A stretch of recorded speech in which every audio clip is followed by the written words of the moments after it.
আমাদের সম্মুখে গজল পরিবেশন করে মশহুর রহমান। আলহামদুলিল্লাহ, মনোমুগ্ধকর একটা নাত রাসূল, হৃদয় জোড়ানো একটা নাত রাসূল পরিবেশন করে গেল। ঠিক তেমনি ভাবে আমাদের প্রত্যেকটা ছাত্র ভাইদেরকেও যে আমরা বিভিন্ন রকম গানের নগর যদি গঠন করি, তাহলে আমরা কোথাও মানে প্রথম স্থান, দ্বিতীয় তৃতীয় যে স্থানগুলো আছে আমরা অধিকার করতে পারবো। কেননা যেখানে তোমার প্রতিযোগিতা আছে সব জায়গায় কিন্তু নাত রাসূল বা গান দেওয়া হয়। সেখানে যদি গানের নকল যদি সামান্য পরিমাণ থাকে, সঙ্গে সঙ্গে নাম পেয়েছে মশহুর রহমান ৭০ গজল হয়ে গেছে। আলহামদুলিল্লাহ, দেখতে দেখতে প্রায় আমাদের গজলের প্রতিযোগিতা শেষের দিকে। আমরা দীর্ঘ একটা বছর বিভিন্ন রকম আমরা প্রতি সপ্তাহে আঞ্জুমানের বিভিন্ন রকম গজল ক্রীড়া পরিবেশন করেছি। সেই মাদ্রাসা আল-হুদাইয়া সিদ্দিকিয়া হিফজুল কুরআনিয়া মাদ্রাসা সমাপনী আঞ্জুমান এখন আমাদের চলছে 2025-এর এই সমাপনী আঞ্জুমান। বলা যায় না এই মাদ্রাসা হচ্ছে আল্লাহ রাসূল সাল্লাল্লাহু আলাইহি ওয়াসাল্লামের শিক্ষা প্রতিষ্ঠান। এটা হচ্ছে একটা স্টেশনারি। আমরা যখন লক্ষ্মীকান্তপুর থেকে যখন শিয়ালদা যাওয়ার ট্রেনে চড়ি, তো অনেক প্যাসেঞ্জার এমন থাকে যে তারা কেউ মাধবপুরে, কেউ মথুরাপুর, কেউ বারাসাত, কেউ চরণ, কেউ বারাপুর নেমে। ঠিক তেমনই ভাবে এই মাদ্রাসাটা হচ্ছে একটা স্টেশনারি।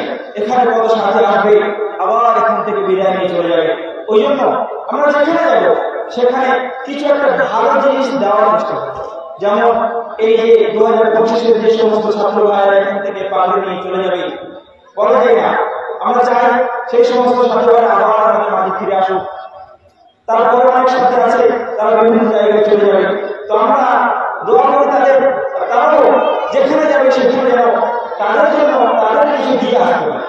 সেহেতু আমি আমার প্রত্যেকটা ছাত্র ভাইদের করে কাছে অসংখ্য প্রবোধন নিবেদন জানাই যে সমস্ত ছাত্র ভাইরা তারা মনোযোগ সহকারে পড়াশোনার পাশাপাশি আঞ্জুমান নামক এই সংগঠনে পুরোপুরিভাবে খেয়াল রাখা, গজল ক্রীড়া, সাথে সাথে বক্তৃতা। এই বক্তৃতার ব্যাপারে আমি বারবার বলেছি, বায়ান হচ্ছে একটা জাদু সম্পর্ক। যেমন জাদুতে মানুষকে আকৃষ্ট করা যায়, এই বক্তৃতার মাঝে, এই বক্তৃতার মাধ্যমে ভালো একটা স্কলার হতে পারলে তুমি লক্ষ লক্ষ জনগণকে মানে কয়েক মিনিটের মধ্যে নিজের করে নিতে পারো।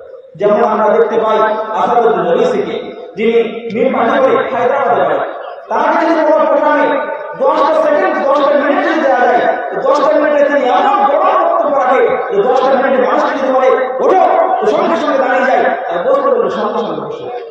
সেহেতু আলহামদুলিল্লাহ আমাদের প্রোগ্রাম খুব সুন্দরভাবে চলছে। প্রত্যেকটা ছাত্রের কাছে ভালো আশা রাখি। এখন আমাদের গজল পরিবেশন করবে আমাদেরই মাদ্রাসা ছাত্র তৌহিদ পাই। তারপরে বলবো যে তুমি এসো এবং আমাদের সম্মুখে। তারপরে আছে তসলিম। আমি তারপরে তসলিমকে বলবো, তসলিম খান কে বলবো তুমি প্রস্তুত থাকবে, লিখে দেবো, এরপরে আমার তোমার কিরার গজল করতে হবে। বাচ্চা ছেলে। আমি মাদ্রাসাটা একটা স্টেশন করে একটা গজলের দিকে আমার মন চলে গেছে। যাই হোক, কারণে আমি একটু পরিবেশন করতে যাচ্ছি। আমি তাদের তরে বলতে ঠিকানা, ও আমি তাদের তরে বলতে ঠিকানা, ঠিকানা, ঠিকানা, যারা আজও আমার ভালোভাবে চেনে না, আমি তাদের তরে বলতে ঠিকানা, ঠিকানা, ঠিকানা, ও আমি তাদের তরে বলতে ঠিকানা। না দে ওড়িশায় খাজা, আমি কে তারণ পাই মজা, আল্লাহর কালাম দিয়ে গেতে পড়তে চাই মন কাজা। আমি তাদের তরে বলতে ঠিকানা, ঠিকানা, ঠিকানা, ও আমি তাদের তরে বলতে ঠিকানা। আমার জ্ঞান হলো এই অন্তরা, পোস্ট আমার অন্তরা, তারা হলো জ্ঞানী, খুঁজে পাবেন সেখানে এসে। আমি তাদের তরে বলতে ঠিকানা। ও যারা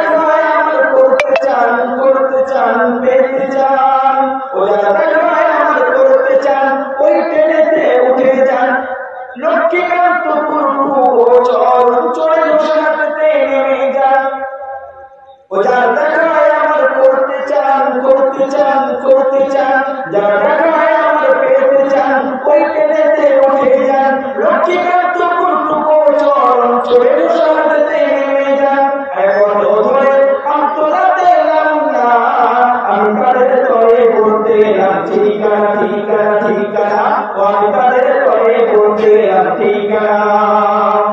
যাই হোক, এখন আমাদের সম্মুখে গজল পরিবেশন করবে আমাদের এই ছাত্র তৌহিদ ভাই।